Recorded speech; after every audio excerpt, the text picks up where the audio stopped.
The following podcast includes a depiction of violence which may be distressing to some listeners.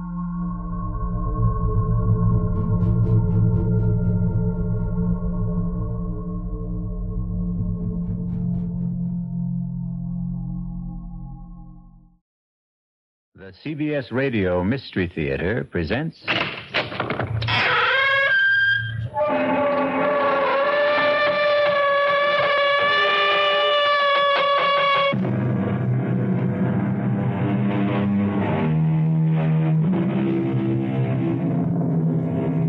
Come in. Welcome. I'm E.G. Marshall. Welcome to the sound of suspense. To the fear you can hear. A psychiatrist once said that the human brain is like a spider's web. Together, all the strands are strong, but taken one by one, each can easily be broken, and the web destroyed. There are countless cases of human brains broken and smashed in just this way, step by step, strand by strand. And I can't help wondering... is this what happened to young Jennifer Brady? Please, officer, I'm not out of my mind. I didn't say you were. No, but everybody else does, and I'm not. I don't mean you're off crazy because you had a bad dream. It was no dream. It happened. I tell you, it happened. No, ma'am, it didn't. You see, it couldn't have. A thing like that to happen. Impossible.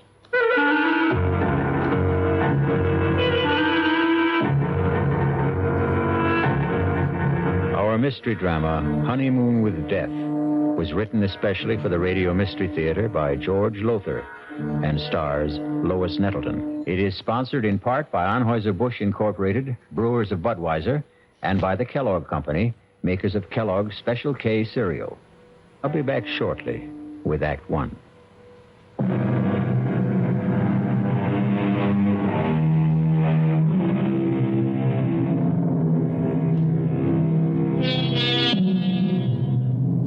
What makes Jennifer Brady think she's going out of her mind? What strange thing happened that couldn't have happened? Perhaps we can find out together. It was a wonderful honeymoon, Howard. I can't tell you how much I enjoyed it. Adored it. But you know something? Howard, you know something? What, Jennifer, what? It's wonderful to be back home. These last 10 days driving back from San Francisco, I kept thinking, when, oh, when will I be back in my own bedroom, in my own bed, in my own little old New York brownstone house? Oh, I shouldn't have said that, should I? What? Said what, Jennifer? Am I bothering you with all my chatter, Howard? Bothering? How could you possibly bother me, sweetheart? I'm just trying to catch up with all that mail Margaret left on the living room table. Oh, hey, I haven't seen that negligee before. I saved it for our homecoming night. Like? I can see a whole month of honeymooning hasn't changed you a bit. When I've got a bride as beautiful and sexy as you, our whole life is going to be a honeymoon. Now, tell me, what was it you shouldn't have said? What? Oh, I've forgotten. Something about your own little old New York brownstone house. Oh, well, what I meant, it's not just mine anymore. It's yours now, too. And your sister Maggie's. You both inherited this old brownstone from your father. Though I must say I think that we, have the better of the bargain. What do you mean? I much prefer this top floor apartment, don't you? Oh, yes. Luckily, Maggie always preferred the downstairs part. No climbing stairs. Well, stairs won't bother me. I'll take them 2, 3 at a time, knowing that you're waiting at the top of them. Oh, darling. Well, you better finish brushing your hair. I'll finish that mail in the living room. Howard? Yes? About the car. What about it? Do you think it's safe parked out in the street? One night won't hurt. I'd feel awful if anything happened to it. You know, sometimes on our honeymoon trip, I couldn't help wondering which you loved more, your new car or me. Oh, well, I guess one night in the street is safe enough. You can find a garage tomorrow. Howard, you locked the car. You have the keys, haven't you? Howard? Howard, can't you hear me? I asked you. Howard. Oh, my God.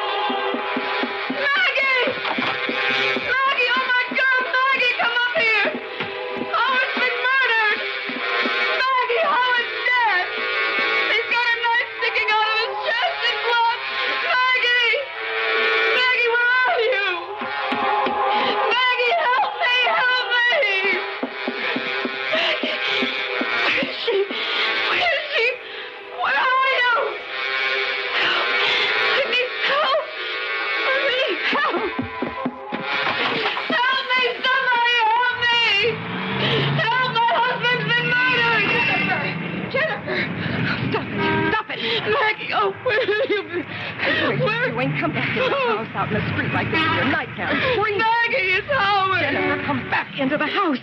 Here's one of your attacks. No, Howard. He's dead. He's up there sitting in a chair with a knife in his chest. Jennifer, please, now stop it. Stop it. Come back in now. Come on. Come on. I'll phone Dr. Sullivan. I don't need Dr. Sullivan. I tell you, Howard. So- Howard. All right, now. Hope the neighbors haven't heard or seen anything. Now, look, Jen. You sit here on the couch and try to hold on. I'll phone Dr. Sullivan. Maggie. Howard is dead. He's up there in our apartment. Dead. Jennifer, please, now try to control yourself. There's no one named Howard here. What do you mean? No one named Howard. You know Howard Lansing, my husband, the man I've been on a honeymoon with for a whole month and home just a few hours ago. And stop looking at me like that. All right. All right. Now, look, Jennifer, I'll tell you what I'm going to do. I'll go upstairs, and I'll see if anybody's there. Howard's there. All right. If this Howard is there, and if he's dead, then I'll phone the police. All right? Yes. But if he isn't, then I'm going to phone Dr. Sullivan, have him come right over. Now, that agreed? What's that? It's just the front door bell, Jennifer. Oh, yes, officer? Officer Helmets, ma'am. Ed Helmets. Anything wrong? No. What do you mean, no? My husband's been murdered. He's upstairs dead, a knife in his chest. Jennifer, please. Officer, there is no one upstairs, dead or alive. Well, then what was all the screaming about? I'm walking the beat just up at the corner, and I hear all this screaming. It's nothing. Believe me, it's nothing. Officer, will you do me a favor? Oh, sure, if I can. Would you go upstairs, please?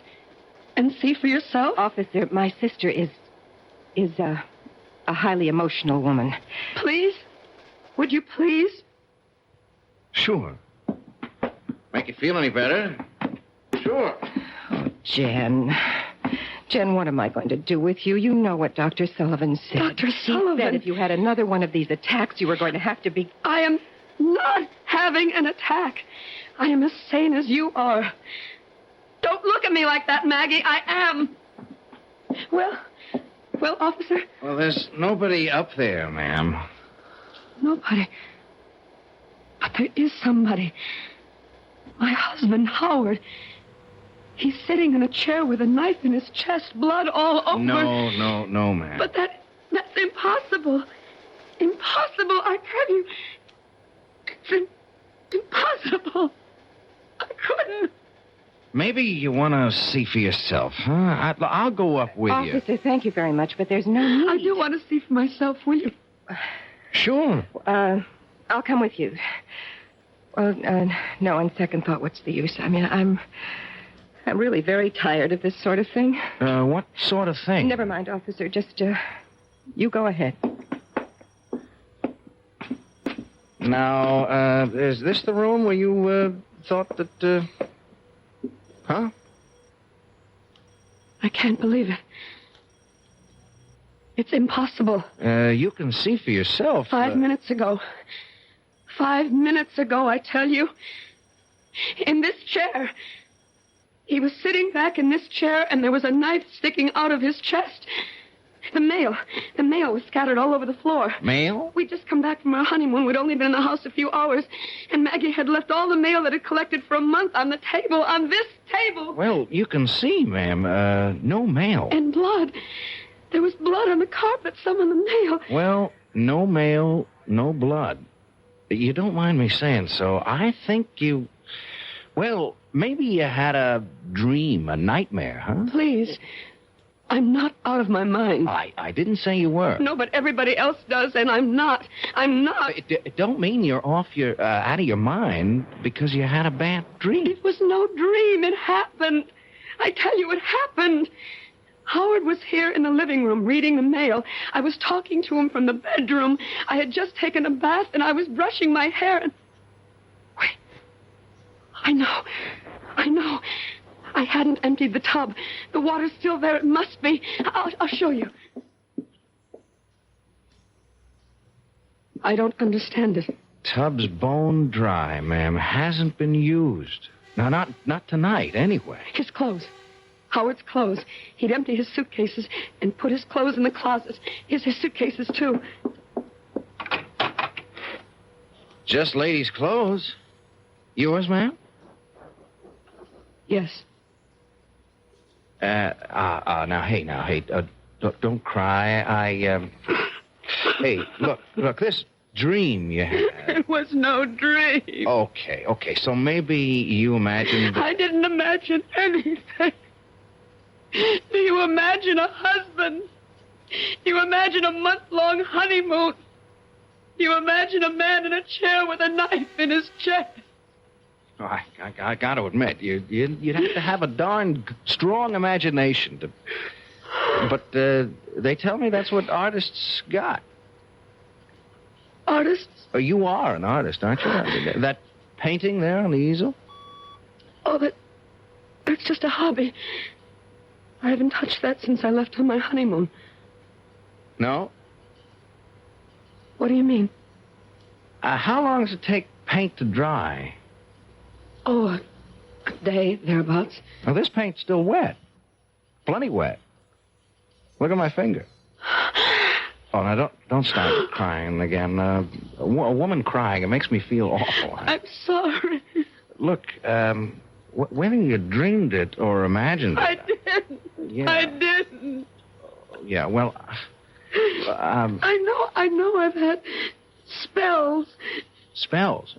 What kind of spells? Oh, I've always been high-strung, nervous, you know. Well, I don't know if I know. I mean, me, well, I'm the other way. I haven't got a nerve in my whole body. I envy you. You've never been to a psychiatrist. A shrink? No, me. You ask me, anybody who goes to a shrink ought to have his head examined. That's a joke. You get it? Yes. Well, then laugh a little bit. Come on, do you good. I can't. No, of course you can't. I'm sorry. I should have known better than to even try and make a joke. You go to a psychiatrist, huh? Yes. Not regularly. Sometimes. What times? Oh, when I sort of get all keyed up and start having crying spells and feeling so sad I could die. Well, what's to feel sad about? A chick like... excuse me. A pretty girl like you with everything in life to live for. What's to be sad? I don't know. Some people feel sad for no reason at all. They just suffer from depressions. Oh, excuse me? Oh, yes, ma'am? Jennifer, Dr. Sullivan is on his way over. I just phoned him. All right. And, officer, thank you very much for trying to help. Oh, not at all, ma'am. Not at all. Glad to do what I could. I'll show you out. Oh, that's okay. No. All right, I'll come with you. I'll be just a minute, Jen. Officer, I wanted to ask you, you don't have to say anything about this, do you? I mean, put it in your report or anything? Oh, no. There's been no damage or anything like that. She get this way often, your sister? Well, often enough. She hallucinates, you see. Huh? Come again? Hallucinates, it means, well, just what you saw. She was totally convinced there was a murdered man up there. Her husband, no less. Well, you saw for yourself. Husband. Jennifer's never even had a boyfriend. A cute doll? A pretty girl like that? Well, it's all part of her condition. She's afraid of people. Men, especially. I wish she could become less afraid, more outgoing.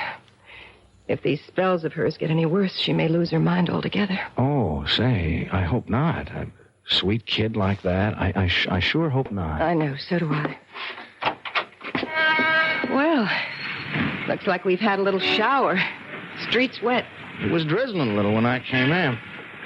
Well, good night, ma'am, and if you need... Wait! The car! The car! The car? What car? Howard's. The little red sports car he was so fond of. It isn't there. But it was. I know it was. Officer, thanks again, and good night. Good night, ladies. Jen, dear, until Dr. Sullivan gets here, I think you should lie down and rest. I don't want to lie down. Well, then just stretch out on the couch and I'll make some tea for us. Oh, that's probably Dr. Sullivan now. Oh. Yes? Excuse me, ma'am. I just wanted to get something straight. Yes. Your sister, did she say... Oh, ma'am. Yes, officer. Did you say that car was a little sports car? Yes. Why? Well, nothing, only there was one parked out there in the street. What do you mean? Oh, we've had a shower, see, and I happened to notice the street's dry in one spot. There must have been a car standing there while it was raining. A small car. Officer, please don't make things worse for me or for my sister. I mean, there's nothing unusual about a car being parked in the street. No, only... Good night, officer. Funny, though. Funny. What exactly is it that strikes Officer Helmut as funny? Perhaps we'll know when I return shortly with Act 2.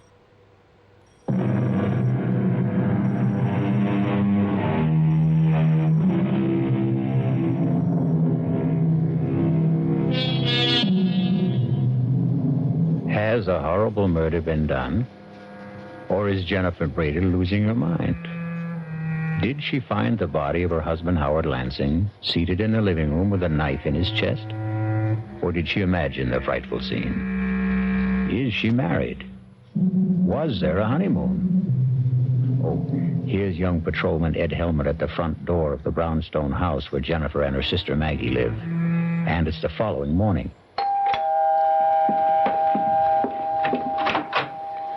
Oh, it's you. Yeah.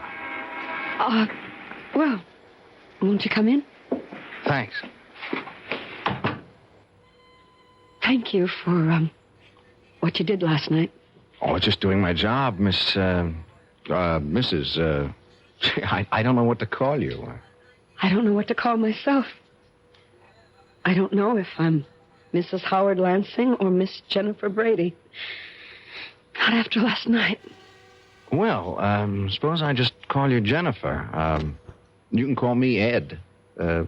Ed Helmut. What are you doing here?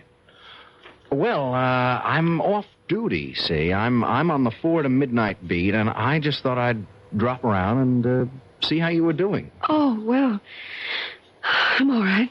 You mind if I ask you a couple of questions, Jennifer? No. It's your job, isn't it?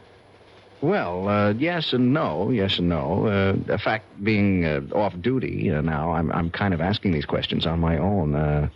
You know what I mean? I don't. Not really. Well, I tell you, that car of your husband's... If I didn't just imagine a husband. Yeah, well, if you didn't, that car of his, that little red sports car you mentioned, well... There was a car parked out front last night, and it was a little sports car. If it wasn't there when you left... Well, the space it left. It rained, remember, while the car was standing at the curb? Oh, yes. So at least you were right about there being a car. I mean, you didn't dream that up. It could have been anyone's car, as Maggie said. Oh, that's for sure. Still, though, it could have been a car belonging to a guy named Howard Lansing. Couldn't it? Couldn't it? Why are you doing this? Come again? Well, you know that I'm not well. That all my life I've had nervous problems. Oh, I can't believe it, but I must have dreamed it all up. Howard Lansing, marrying him, going on a honeymoon across country and back, coming home last night, finding him murdered. I must have imagined it all. Maggie says I did. Dr. Sullivan says I did. So why are you... You know something? I don't know. Maybe it's because, Well, what? I kind of like you, and, me, I didn't get much sleep either last night, thinking about this whole thing, thinking about you, and kind of wishing I could straighten things out for you. That's very sweet of you, officer. But... Call me Ed. Ed? It's sweet of you. But you're wasting your time. I'm mentally... Oh, come on now. Don't cry. You had a bad dream, that's all. A nightmare. Oh, it was more than that. Much more than that. When you dream something, you wake up and you know it was a dream. I'm still living it. I remember the ceremony. The hotels we stayed at. The things we did. Even Howard constantly fussing with his new car. Yeah, there's that car again. What do you mean, fussing with it? Oh, just that he was always polishing it, checking this and that. Fussing, that's all. And you remember all about the ceremony and the hotels and like that? It's all as vivid as if it had actually happened. Tell me about the wedding. Who married you? Nobody married me, Ed. I imagined... Okay. So where did you imagine you got married? A little town in Jersey. By a justice of the peace. What little town? What JP? I don't know. It was night, and we just pulled off the Garden State Parkway. Howard had said he knew a place, a justice of the peace. Okay. What about hotels? Well... I remember we stayed at the Ambassador in Chicago and the Statler in St. Louis, the Beverly in Los Angeles, and... Oh, that you, Maggie? Yes, Jen. Any calls? Well, Oh. Hello, Miss Brady. Aren't you the policeman who was here last night? Yeah, that's right. You're wondering what I'm doing here now, huh? Well, yes, I am. I just dropped in to see how Jen was doing, that's all. Jen? Excuse me, Miss Brady. I was never much for being formal. Yes, obviously. Have you been here long? No, 10 minutes or so. Well, I don't mean to hurry you, officer, but Jennifer and I have an appointment in 1 hour with her psychiatrist, Dr. Sullivan. Say, would that be Dr. Martin Sullivan on Park Avenue? No, Dr. Arnold Sullivan on East 82nd. Oh. You seem terribly interested in Jennifer's psychiatrist. Me? Oh, no. I just ask a lot of questions. I trained myself. You trained yourself? You're going to laugh. I know you're going to laugh, but would you believe I want to be a detective someday? Of course I'd believe it. Why shouldn't I? Ask my sergeant. He thinks I'm something else wanting to be a detective. Laughs himself silly. Well, I certainly wouldn't laugh. I think it's commendable. You think I could make a detective? Of course you could. Well, say, that's a real shot in the arm. I mean, someone like you thinking that someone like me, just a cop and new on the force at that. As I said, officer, I don't like to hurry you, but I'm going, Miss Brady. Going right now. Nice seeing you again, Jen. I'll show you out. Oh, that's okay. Some detective I'd make if I couldn't find the front door. Why, Jennifer, would you answer that, please? Of course. Oh, my God. Jennifer, what is it? Help me. Oh, my God, Maggie. Ed, help me. What? He's there. At the front door, he's there. Howard. Oh, I'm sorry. Is something... What's all the trouble? You were dead. Murdered. What? Last night after we got home from our honeymoon, I found you in your chair, stabbed to death. Last night, honey, Maggie, what is this? Jen's having another one of her spells, Howard, that's all. Oh, I see. What do you mean you see? You see what? What, just... Excuse me, who are you? My name is Ed Helmut, Officer Ed Helmut. I'm a cop. A cop? Howard, I'll explain later what went on here last night. I don't understand this. I don't understand it. You're talking to Howard as if nothing had happened. Jennifer, nothing did. He exists. He's standing right here. He exists. And last night you acted as if you'd never heard of him. As if there was no such person as Howard Lansing. Darling, I don't remember. You did. Jennifer, stop it. Now, stop it. Control yourself. Officer, you were leaving. There's some questions I'd better get the answers to Officer, first. this is a private matter. It's a family affair. Well, now that depends on how you look at it.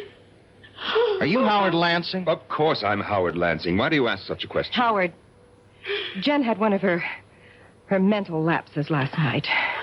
She imagined that you and she were married. We were. And that you'd just come back from your honeymoon. Oh, good Lord. And then during this hallucination, she thought she had found you with a knife in your chest, dead. Oh, no, poor little Jenny. She ran screaming into the street. Luckily, I got her back into the house before she caused a disturbance, although this officer did hear the screams and came to investigate. Well, did you call Dr. Sullivan?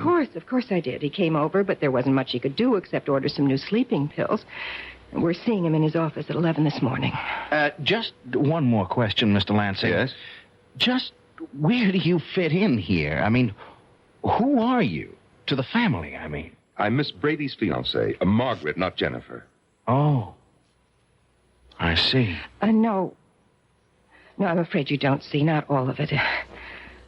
Look, since we've gone this far, you might as well know the rest of it. Jennifer has always had a thing for Howard. She's not jealous that he's going to marry me and not her. Don't think that. But the whole situation has been a severe strain on her, a very severe strain. Almost certainly that's why her hallucination last night took the form that it did, thinking she'd been married to me and all the rest of it. Yeah, that makes sense. Well, I'll be on my way. Hey, now, you take it easy, huh? And me, if it's okay with you, I'm going to be in touch. I'll see my way out. Hey, Mr. Lansing, you have got a little red sports car. Well, yes, that's it, parked at the curb. Why? Well, Jen, Miss Brady, she seemed to make a big thing out of it. On the honeymoon that didn't happen, I mean. Big thing? Well, what I mean, she said you were always fussing with it, polishing it and like that. Sure looks as if you do. Well, I do. I'm a sports car buff, if you want to know. I wish I could own a car like that, but on a cop salary. You had it long? 2 or 3 months. Oh. How many miles you put on it? You ask a lot of questions. Just interested, that's all. Close to 10,000, I think. Well, that's a lot of miles in 3 months. I do a lot of driving. Your business, huh? No, I don't work. Don't have to. Just like to drive. Short trips, but they add up. Oh, boy. If I had a car like that, I'd go for long trips, like cross country. Well, maybe someday I will, but so far I haven't had the interest. Yeah. Well, see ya. Bye. Where is she? Upstairs, changing for appointment with Sullivan. I don't like this, Maggie. You don't like it. You don't like it. All the stupid things walking in here when that cop was here. I know he was here. If it comes to that, why did you let her run screaming into the street last night? Howard, come to your senses. Was there any other way? No, I guess there wasn't. I'm afraid we're going to have to move faster than we planned. Why? That young cop's pretty nosy. Come over here to the window. What? Look, down there. What the hell is he doing? He's measuring the size of your car from front to back wheels. What's he doing that for? I don't know. He's doing it. I don't like it. No, Howard, we won't commit Jennifer now. Well, if we don't commit her, what will we do with her? Kill her.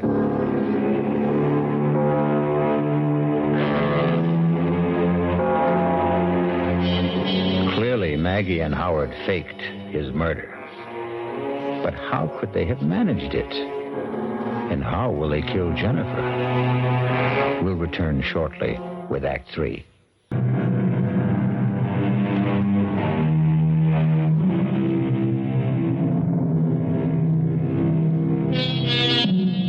Were you as shocked as I to discover that Howard Lansing is very much alive? I can't fathom it. Can you? No more than, 10 minutes could have passed between the time Jennifer saw him slumped in that chair with a knife in his chest, blood all over everything, and the time Officer Helmut entered the room to find no body, no blood, nothing to indicate that a murder had taken place. It would have been impossible for Howard Lansing and Margaret Brady to restore perfect order to that room in so short a time. Even to Howard's clothes and luggage no longer in the closet. A bone-dry bathtub. And the rest of it got me puzzled. Well, We'll soon have the answer as we rejoin Maggie and Howard. Kill her. There's nothing else we can do. Oh, we can do what we planned originally. Commit her. It won't work. Not now. Why not? Your answer is right out there in the street. The cop was just finished measuring your car. Now, what's he doing? Quite obviously getting into your car. I think I better get out there and see what he's up to. I was just about to suggest it, Howard. Officer, what are you doing in my car? Oh, say, Mr. Lansing.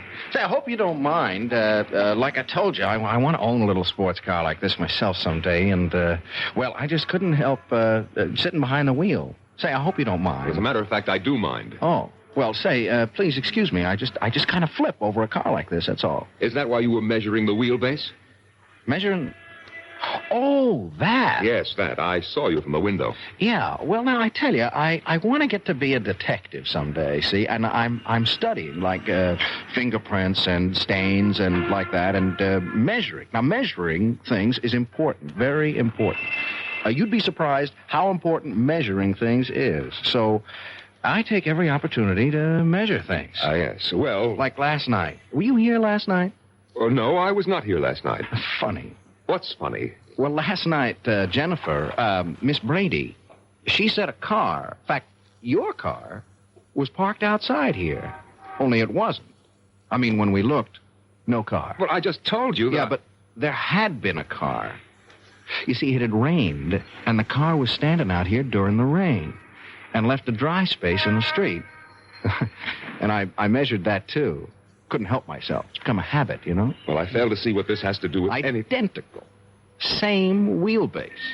That car and this one. Look, there are probably thousands of sports cars in New York. I'm not saying it was the same car. Oh, no, nothing like that. I'm only saying the wheelbase was the same.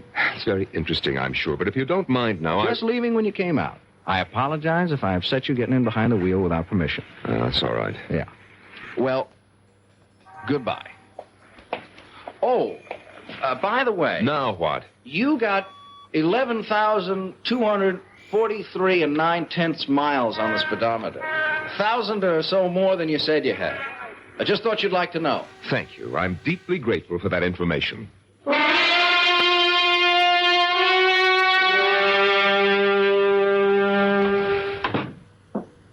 He is up to something, Maggie. What else is new? He checked the mileage on the car. What of it? Over 11,000 miles. I could easily have driven from here to L.A. and back, which I did. Mileage shows only how far a car went, not where. I'm not worried about your car. I'm worried about him nosing around.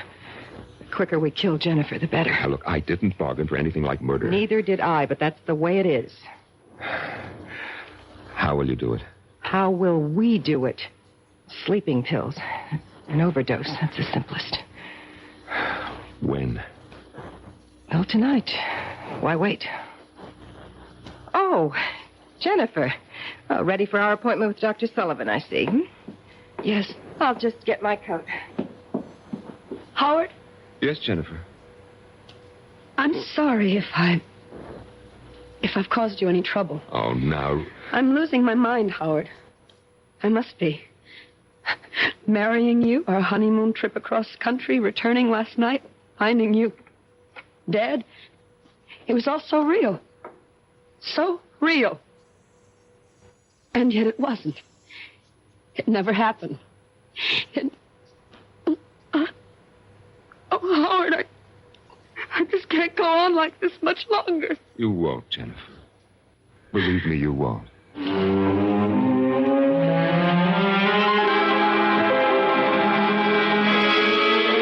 You sure of that?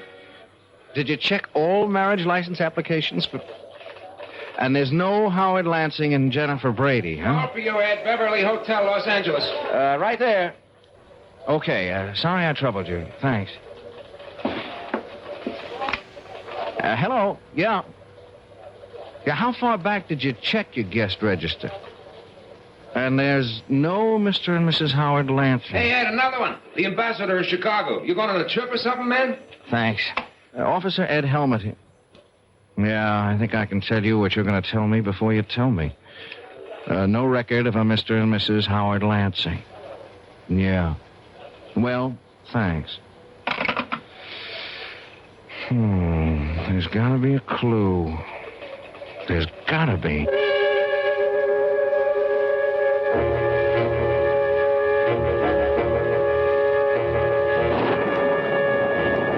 Well, She's asleep. how many pills did you give her? Enough.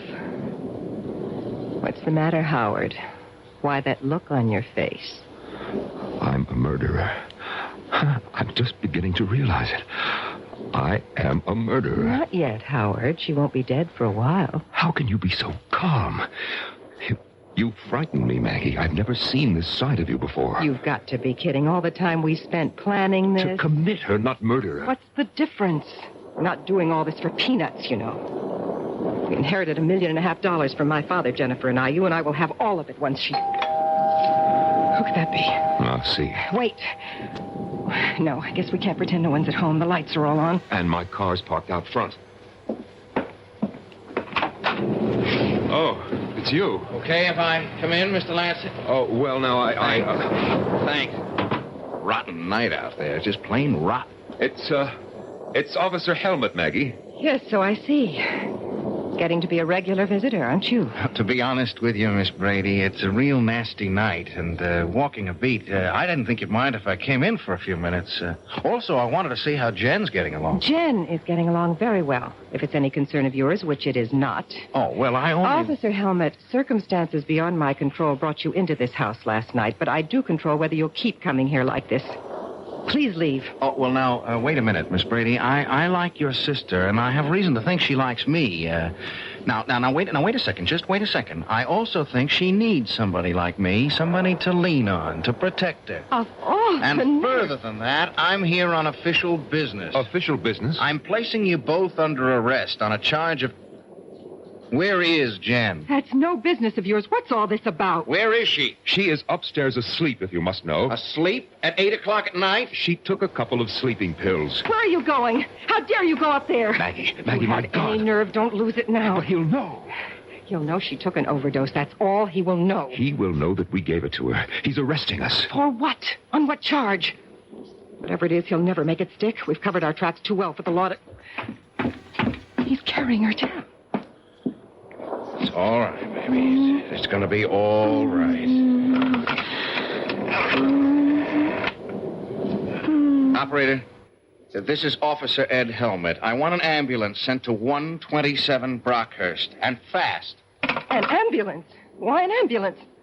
An overdose of sleeping pills. She took a... She didn't take them, Buster. They were given to her, shoved down her throat, you ask me. I'm changing the charge against you two. I'm booking you for attempted murder. You must be out of your mind. You're as crazy as my sister. Who isn't crazy at all. That was a real far-out scene you two tried to pull. I gotta hand it to you two. You planned it so careful, so good. There wasn't a loophole in it.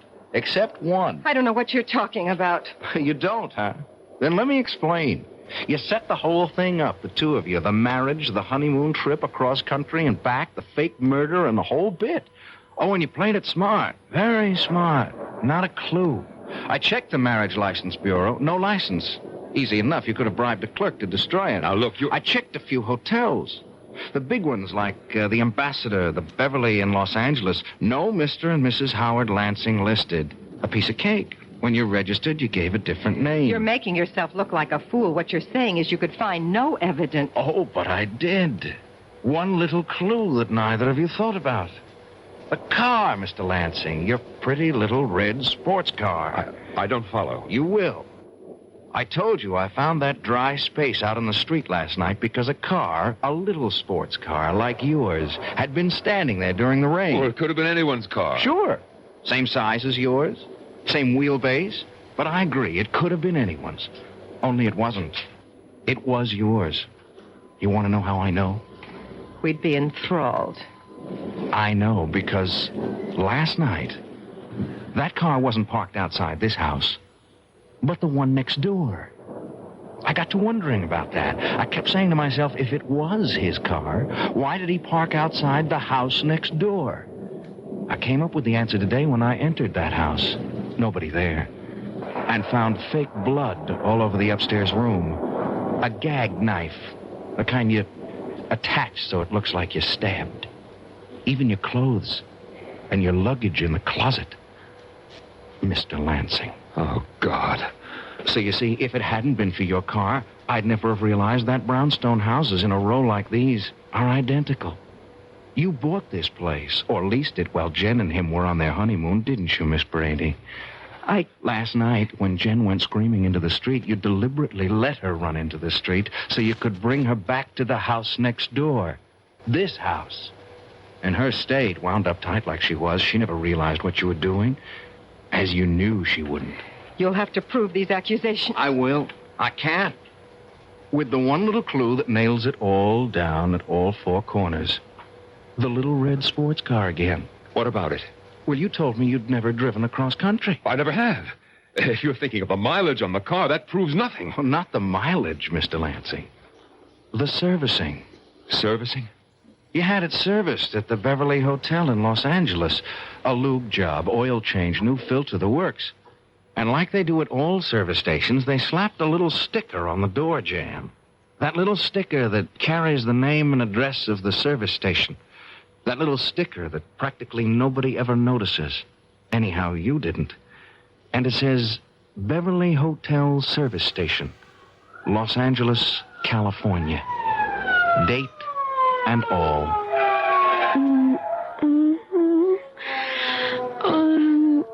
Easy, Jen. Easy. You're going to be okay. From here on in, you're going to be just fine.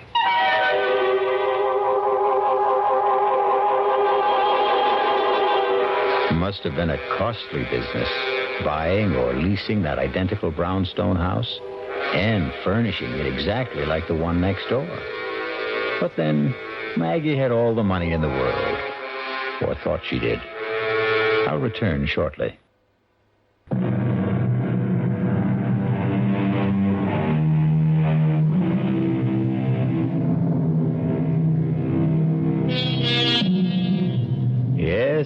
Like a spider's web, so strong and yet so weak, the human brain can be broken. But happily, again, like the spider's web, it can be repaired, as good as new. Our cast included Lois Nettleton, Tony Roberts, Terry Keane, and Norman Rose. The entire production was under the direction of Hyman Brown. This is E.G. Marshall inviting you to return to our Mystery Theater for another adventure in the macabre. Until next time, pleasant dreams.